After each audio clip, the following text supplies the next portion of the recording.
All right, we have a highly requested episode of the Are You Menstrual podcast today.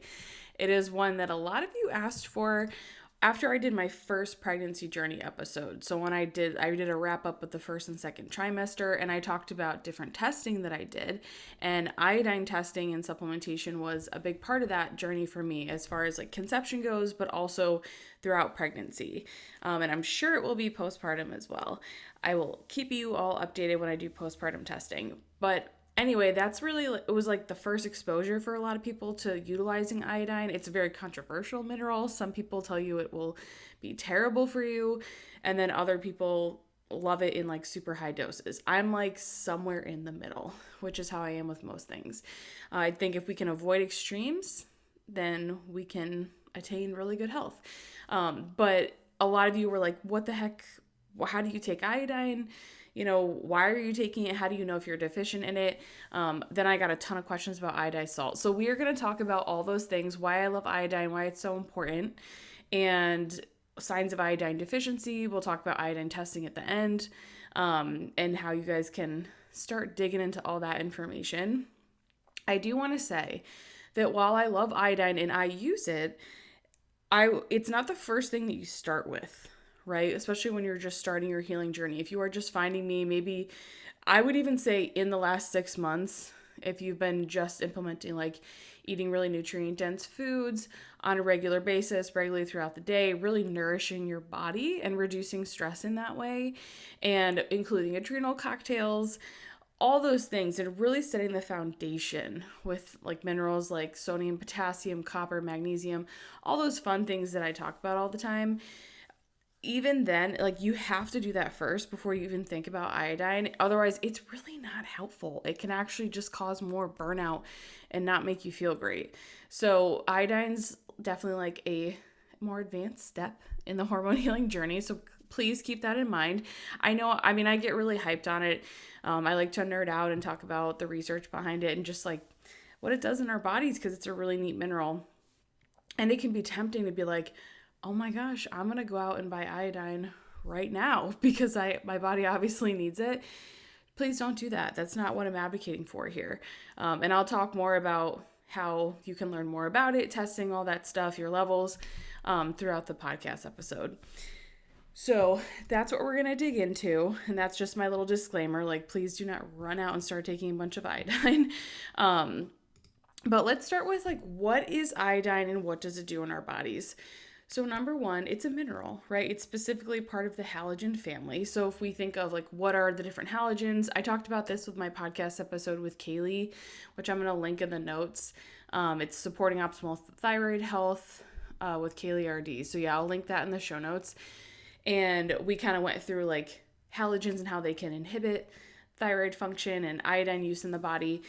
So it's kind of like, so iodine is a halogen? It is. It has like the same chemical structure. It's definitely the most healing of all the halogens, but they can replace each other, right? So if we think iodine, chlorine, fluorine, bromine, those are all halogens. So if we have an excess amount of like chlorine, bromine, or fluorine in the body, those can bind onto iodine receptors and actually make it look like your iodine status is pretty good because it's got the same chemical structure, or your thyroid blood work, which we'll talk about.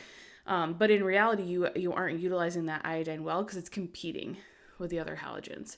So it is a halogen, but it's very healing, really important. Every gland in the body concentrates iodine and uses it to make hormones, and we actually find iodine in every cell in the body. So it's essential for thyroid hormone production, and our thyroid definitely has the highest concentrations of it, but I think that the big area that people don't always think about or recognize is how all hormone receptors need iodine. Like, it's not just thyroid hormone. We also need it to make things like insulin more sensitive and have it work on insulin receptors. And one big thing is iodine will actually attach to that insulin receptor, and it's going to help us utilize how we're using glucose. So like that glucose metabolism is going to be more functional, and it can improve insulin sensitivity. We also are going to use it on other hormone receptors like FSH, LH, estrogen, all those things in order to utilize those hormones better. So that's like a really big one. If you ever do any research on iodine and fertility and like how it can be so beneficial, that's a huge reason why, right? And of course, because it positively impacts your thyroid, which I've talked about many times before. Hypothyroidism, even like not having it diagnosed, like having subclinical hypothyroidism, like your thyroid's not amazing, but it's not absolutely terrible on blood work, that can make it very difficult to conceive or lead to recurrent miscarriages. So iodine's important for hormones for many different reasons. It's also really important for the actual health of our glands.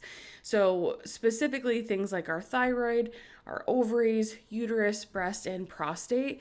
When an iodine deficiency is present, the tissue can actually start to deteriorate and change and morph.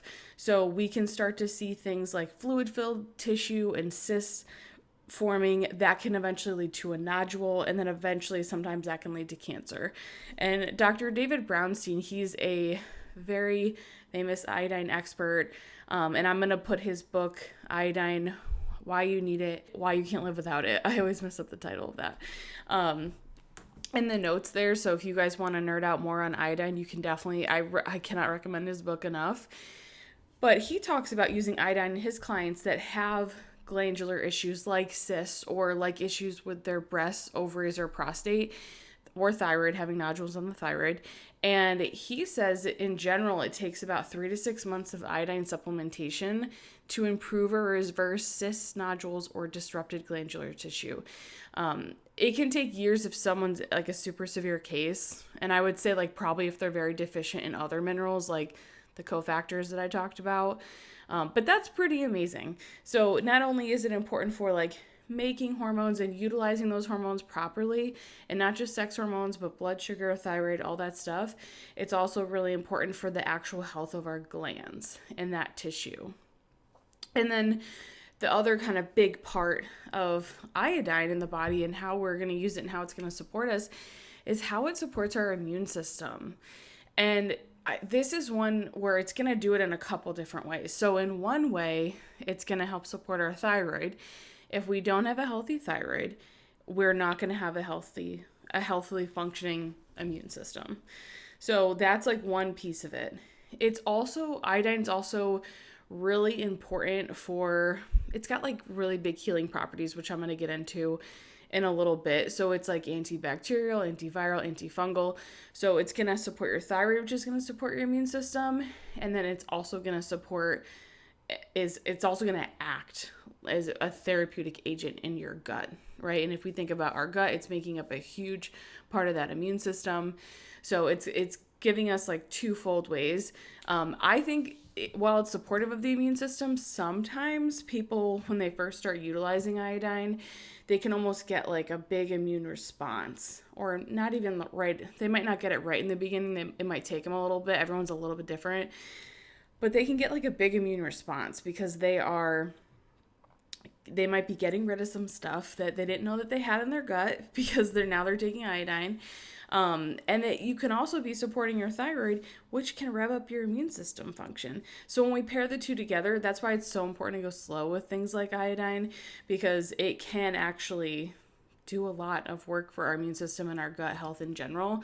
And if you're someone that maybe you have a long history of gut issues, maybe you suspect fungal stuff, bacterial overgrowth, anything like that, it's also anti-parasitic. It's pretty phenomenal. Again, like everyone's probably like, oh my gosh, I'm going to start taking iodine. Don't just start taking it, but there's so many benefits. And I love when things like, that's why I love minerals so much. Like one of the reasons is because so many of them like have these other therapeutic effects.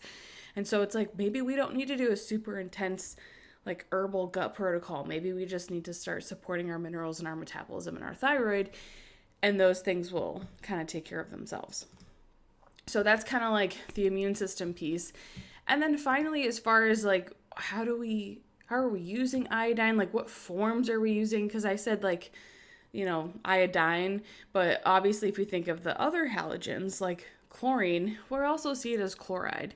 And then fluorine we see as fluoride, and bromine we see as bromide. So we also see iodine as iodide. Those are the two forms. iodine, and then the iodide is the reduced form. So iodide has one extra electron, and it actually improves how we absorb iodine. So if you ever look at any iodine supplements, like a good one, like I like the Lugol's one, it's a mix of iodine and iodide. And that's because if we're having iodine in like a water solvent type supplement like the Lugol's, it's hard to absorb. It's hard to like actually use it in the body. But if we pair it with iodide, then you actually can utilize it really well.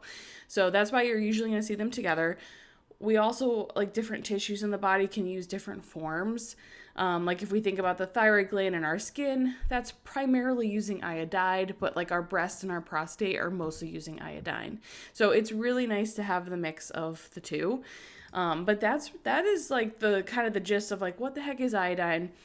What is it doing in our body? Like, what are the different things that it's responsible for?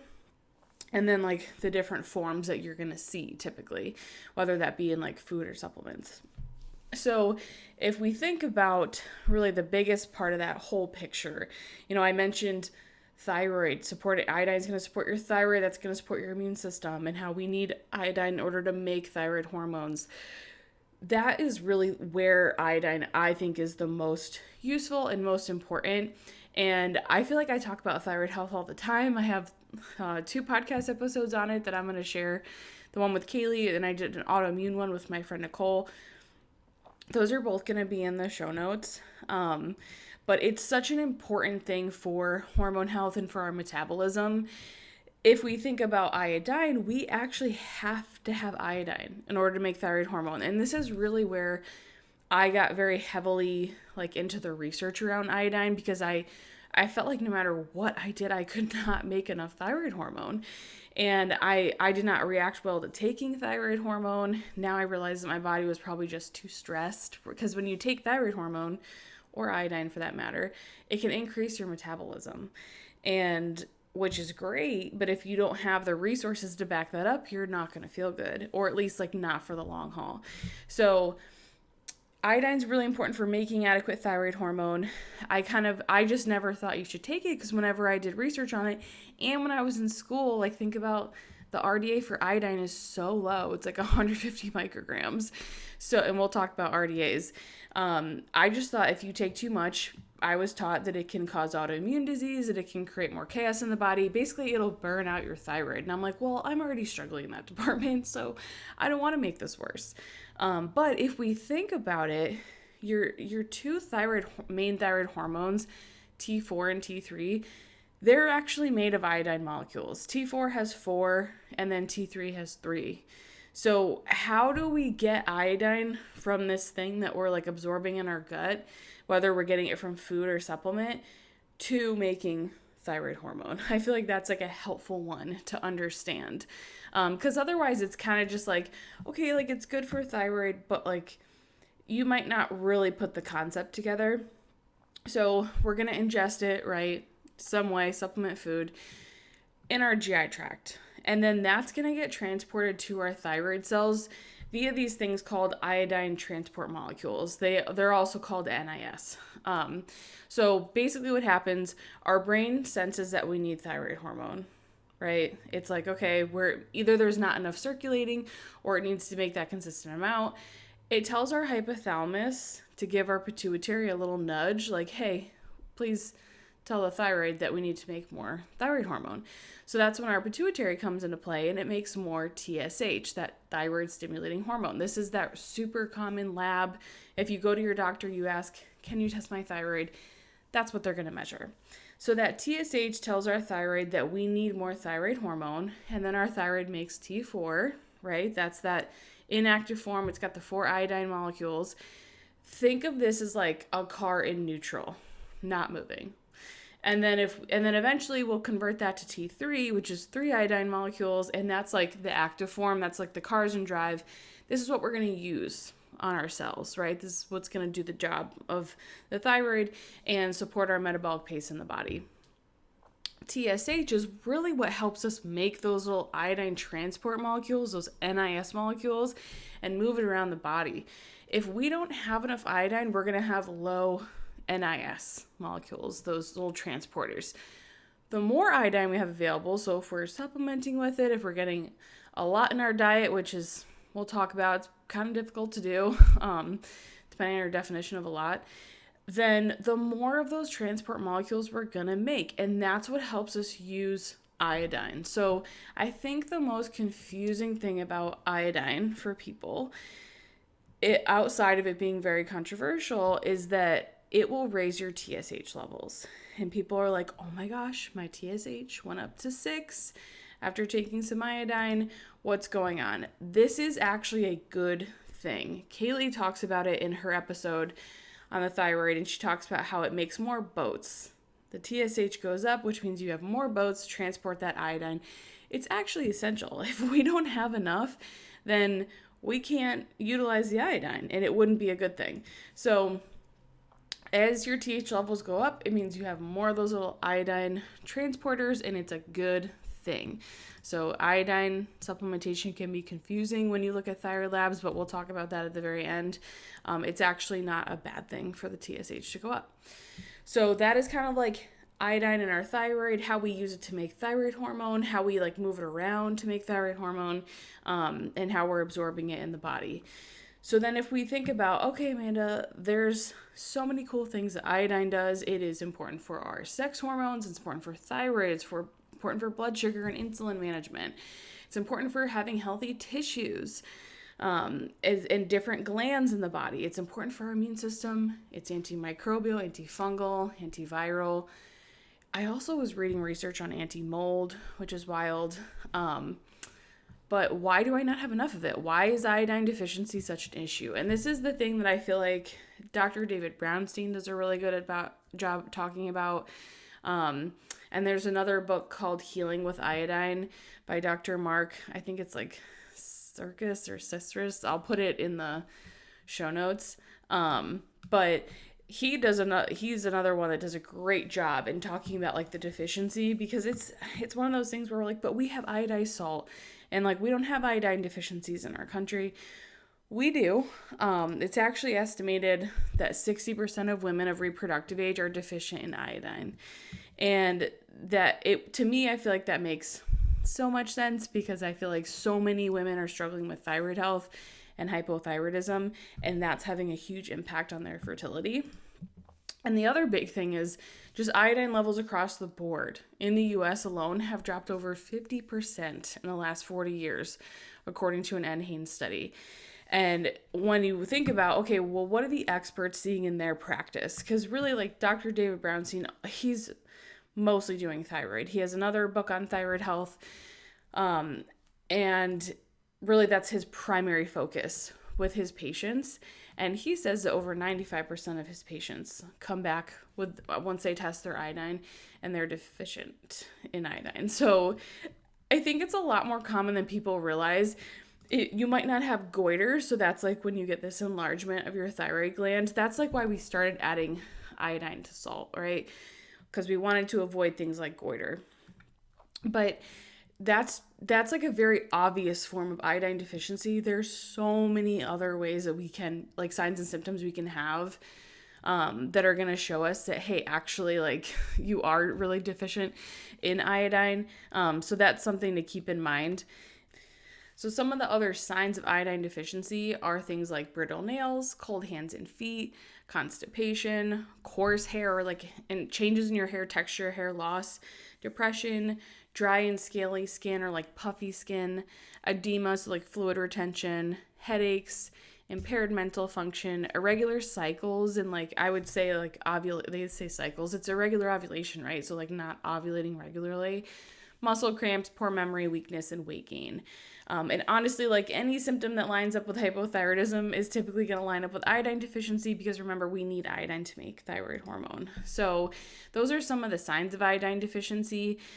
The thing with the RDA is that they're very low. So if we think about adult male and female RDA, which is your recommended daily allowance for iodine, it's 150 micrograms. That's to prevent goiter. That's not to replenish iodine levels. And then if we think of pregnancy, it's 220 micrograms.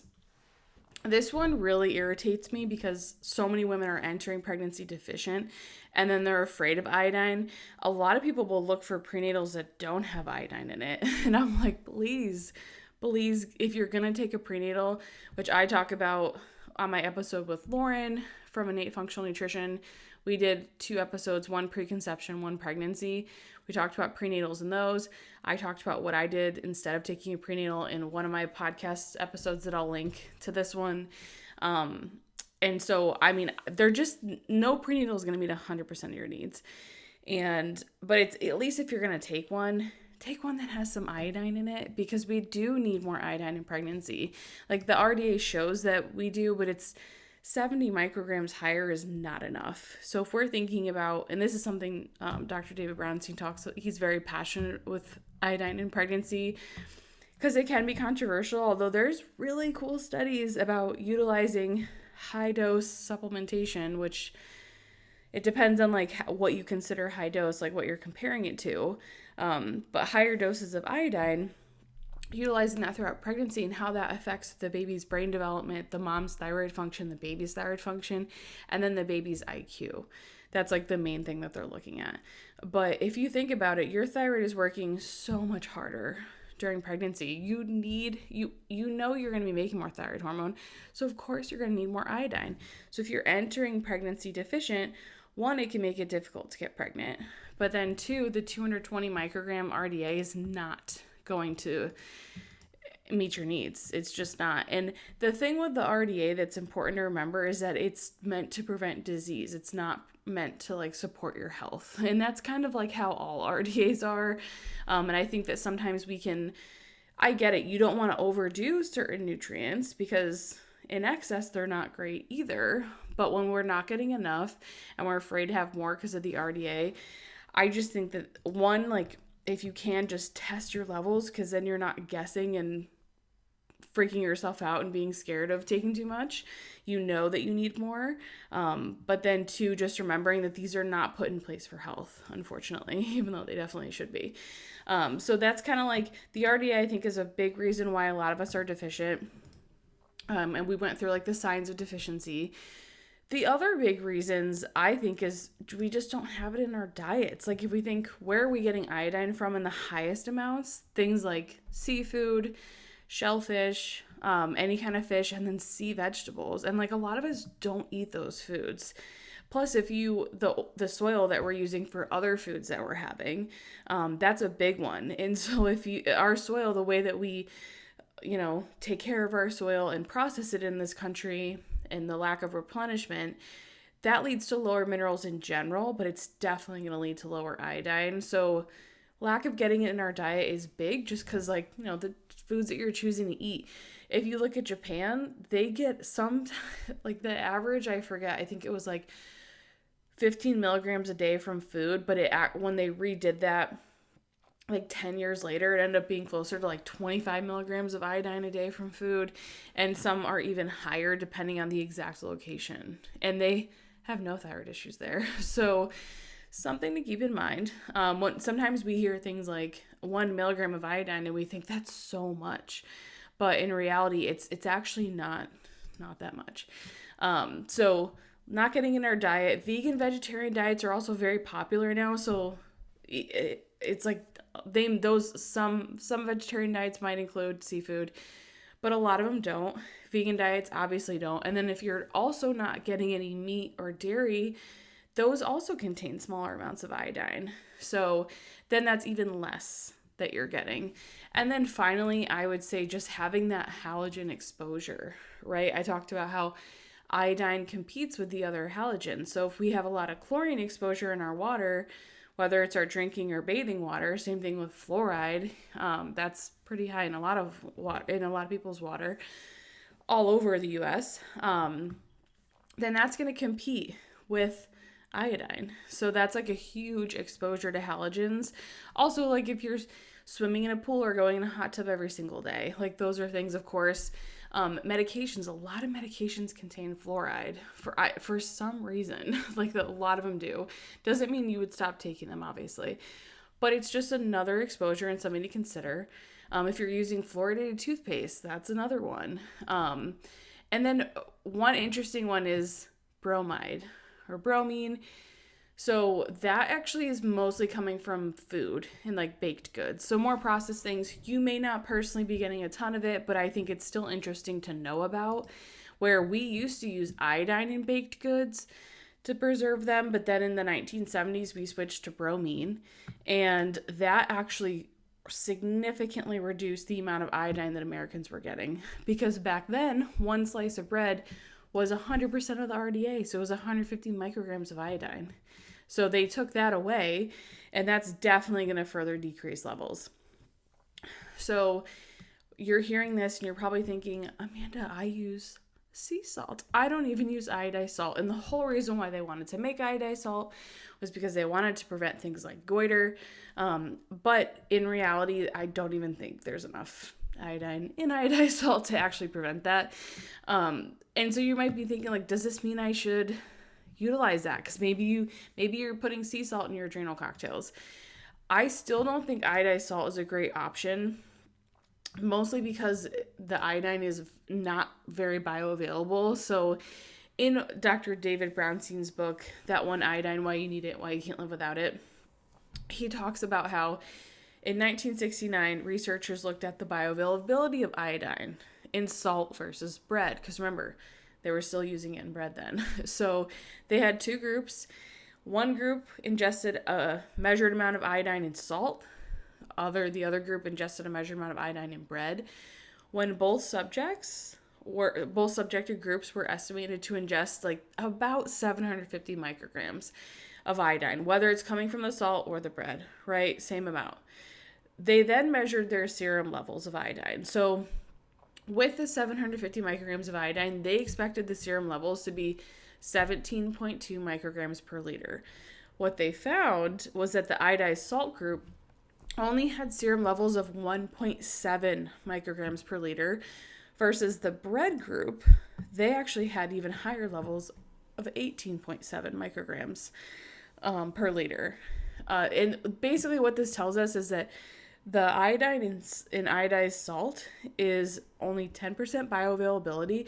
A lot of that is because of like, it will evaporate. So it's like they make the iodized salt, it sits at our table for a long time.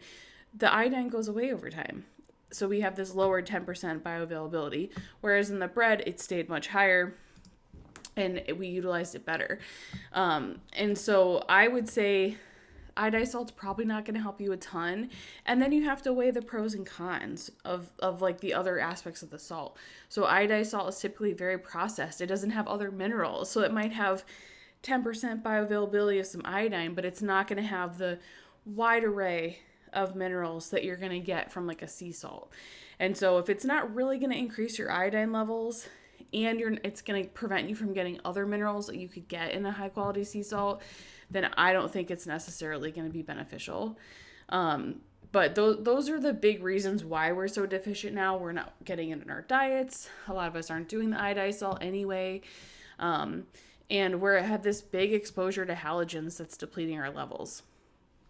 So that's kind of iodine, what it does in the body. Iodine in your thyroid, signs of iodine deficiency, why we are so deficient now. The RDAs, because I know people always like wonder about that. Oh, and for breastfeeding, it's 290 micrograms. So it does go up, which I'm like, at least they increase it again. That like makes me happy. And it shows you when you're postpartum and you're breastfeeding, honestly, anyone postpartum, you have actually even higher nutrient needs than you did during pregnancy, which is important to keep in mind. So what about the therapeutic effects or actions of iodine? So yes, it's essential for thyroid hormone and all these other things for hormone health. But I think some of the coolest things like outside of that, because obviously that's like number one, we need it for a healthy metabolism, healthy hormones. Check. The other thing is that it's really neat the other things we can utilize iodine for. So not only is it antibacterial, but it's also going to be a great antifungal agent and antiviral. And Dr. David Derry, he's got this great quote and research on looking at the antiviral components of iodine, where he said that iodine was the most effective agent for killing viruses, especially influenza viruses. Aerosol iodine was found to kill viruses in sprayed mists, and solutions of iodine were equally effective. So like a topical solution or like a spray, which it's just neat. We used to use iodine way before we ever had antibiotics as well, which I think is like really cool to know. And if you think about like the topical iodine that they use like the before surgery and stuff, I mean, that's because it's antibacterial and it's antiviral and it's going to help protect you as you go into surgery. And that's that povidone iodine. And one really cool note about another one about viruses from a study from Massachusetts General Hospital showed that HIV was completely inactivated and could no longer replicate after exposure to the povidone iodine preparations, even at very low concentrations. So it doesn't have to be at like insanely high concentrations of iodine in order to kill viruses. And it's not just one kind of virus, it's many different types, which I think is really cool. And I go back to antibiotics so much because even in my practice and the people that I work with and even like friends and family, I see there's just like times when it's like it almost feels like you can't get away from antibiotic use. Like maybe you have an extremely bad UTI that keeps coming back and you're like, I can't take this anymore. Like obviously you're not going to torture yourself. You're going to take an antibiotic. Or ear infections. I think of like, I hear so many kids with recurrent ear infections and they're utilizing antibiotics and then eventually they stop working. And if we think about antibiotic resistance, there's a review on antimicrobial resistance, AMR. And one thing that they determine that is basically if we don't address the amount of like antibiotics and antifungals, antivirals that we're using, all of them, but I think like mostly antibiotics, in the next 35 years, antimicrobial resistance could kill 300 million people worldwide and stunt global economic output by 100 trillion. So that's just like, and it's just scary. I mean, maybe we don't think about it as much in the United States because we just think like, oh, it's fine. Like I'll just use a different type of antibiotic. Maybe you haven't been faced with an antibiotic resistant or antimicrobial resistant infection. So it's never even been brought to your attention. But in other countries, like this is already happening, especially like in India, like a lot of the babies that are born with this like antibiotic resistant bacteria and like so many of them die every year. It's so sad. And so it just really makes me think about like, how can we minimize that? Like what are other things that we can utilize so that we are not kind of feeding into this more antibiotic resistant strains of things? And I thought about it so much because I was reading this article and it was talking about how many antibiotics are prescribed by OBGYNs and like over other types of doctors and how it was so high. And I was like kind of blown away. I just wasn't expecting it. I was like, really? So I can't even imagine like what other doctors are doing. But basically it just like really shocked me. And I think that we're using them more than we might realize. And it's like, what if we had an alternative? What if we had something else that we could have at home to better utilize and not lead to more antibiotic resistant strains of things? And that's where I feel like iodine could come in handy. And if we think about it, we can use iodine topically, like that povidone iodine that I mentioned. You can use it orally as like a gargle. Like a lot of different like pro-iodine physicians talk about mixing iodine into like a water salt mixture and using that to gargle. And especially if someone has a sore throat, it's like, and these doctors do prescribe antibiotics. They just also, they don't want to overdo it because they don't want their patients to be in a place where they do come up against antibiotic resistant strain or they're taking like multiple rounds of things. So having something like iodine available, I feel like is really cool. We have the topical povidone iodine in our med kit at home. I also have had quite a few clients utilize the gargle if they feel like they're getting sick, or like nasally if they have like sinus infections. And then for UTIs, like I've had people titrate like an oral iodine before, and that has been shown to reduce UTIs. I've seen it completely take away UTIs for people. And it's just one of those things where it's like, that's really cool. Do we want to get to the root of why we're having those things? Yes, of course we do. But to have something that's a little bit more less invasive than an antibiotic, I feel like is really cool. So lots of different fun ways that you can use iodine therapeutically, like outside of supporting your thyroid and your hormones, which I think is just really neat. It's also great for herpes too. There's some research on, I mean, it's a virus, so it makes sense. There's research on using it topically and orally and how it can it can kill the herpes virus topically. And then like utilizing it orally can help prevent outbreaks, which again, just like another cool thing, instead of taking like an immune suppressing drug on a regular basis, you can utilize something like iodine. So how the heck do we know if our iodine levels are deficient or not? How do we test iodine? So number one, I'm going to say the iodine loading test. So if you're actually going to test iodine, it has to be a loading test. There's a lot of different research on like different types of urine testing, blood testing. The most accurate for iodine is urine testing, but I really think it needs to be a loading test. And Dr. David Brownstein talks about this. It's controversial. You'll find articles that say it's not accurate as well. But if you think about it, the iodine loading test is when you take a 50 milligram tablet of iodine before you start collecting your urine for the day. Well, technically you collect 1 pee, then you take it, and then you collect it for the rest of the day, the 24 hours. And so the reason you're doing this is because you want to see how your body uses that iodine. Is it going to grab on to those iodine receptors and leave you with very little iodine in your urine? Or is it going to all come out, meaning that you have saturated those iodine receptors?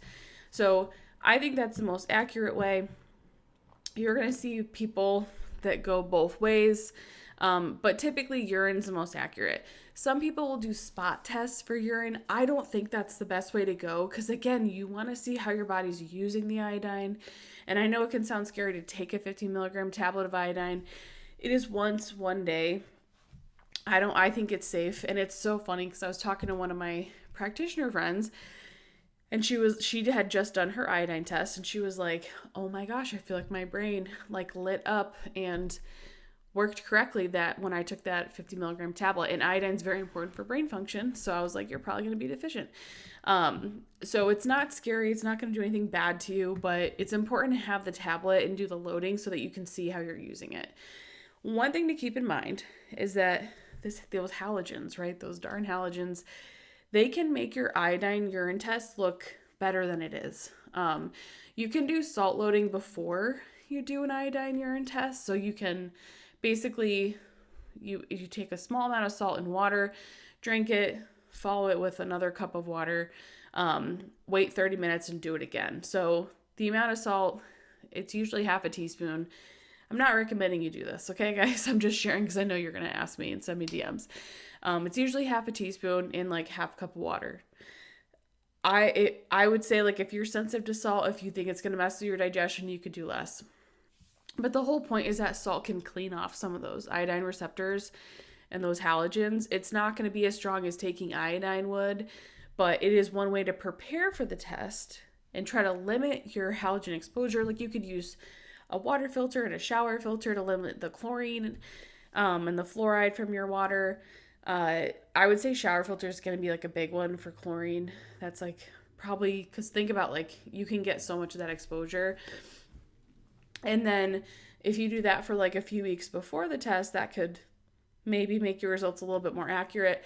I've actually never seen an iodine test that is optimal, whether someone prepares or not. And most people don't, because I don't think it's 100% necessary.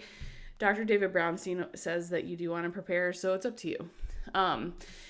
But that iodine loading test is going to come back. It's going to tell you, are your levels sufficient or are they not?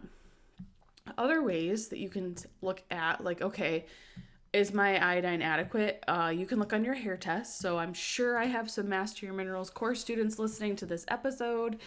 I talk a lot about iodine inside the course. We have the whole thing on the iodine testing and the iodine protocol. But you can look at your hair test, and there are some markers that are signs of iodine deficiency. Again, not perfect. I wouldn't use iodine just based off these markers. I would still do the iodine test, but it can give you some insight into like, should I do an iodine test? So One of the markers is potassium less than 4, calcium greater than 70, copper either higher than 2.5 or lower than 1.5, a thyroid ratio that's greater than 10.1, a selenium that's less than 0.08, and then a mercury that's higher than 0.02. So if you have 4 or more of those, then it's recommended to consider looking deeper into iodine. Again, if you are just beginning this journey, if you are still working on setting your strong foundation, I wouldn't just jump into iodine and I wouldn't just go straight for testing. I would still work on those basics because you want to have your body in a place where you're eating enough food and you've minimized other stressors as much as you can and made your body more resilient to stress, so that when you add in iodine, it's not like this big giant stressor. But those are some markers on your hair test. And then the last area that I would look at is your blood work, right? Because remember, T4 is 4 iodine molecules, T3 is 3. Turns out that bromide can be mistaken for iodine on thyroid labs. This was something really interesting that I learned when I was doing one of these lectures online to like nerd out more about iodine. It was all about iodine and histamines. And I'll talk about that at the very end. We're almost there. But how bromide can actually make your T4 and T3 look better on your blood work. And I'm like, what a bummer. Like, why is it so hard to get such an accurate picture of your thyroid? I have a whole free training on thyroid health that I'm going to link in the show notes. And I talk about all the different thyroid labs and what levels are optimal. We talk about iodine testing, hair testing, like so much. I go through case studies that use iodine if you guys want to learn more about that. But it's like one of those things where that's why you have to look at so many different areas for your thyroid health. Like you can't just look at blood work. You also have to look at your basal body temperature and your energy and all your symptoms in your cycle and how you're feeling and your appetite and all that kind of stuff. But then also like iodine, hair tests, like you can't just look at one thing because it could be, your thyroid could look completely normal and even optimal, but it could be because of like a halogen exposure. So that's one of those things to just keep in mind with the blood work. But like say you are limiting your halogen exposure, maybe you start using iodine and you start to see that T3 and T4 improve along with your TSH going up.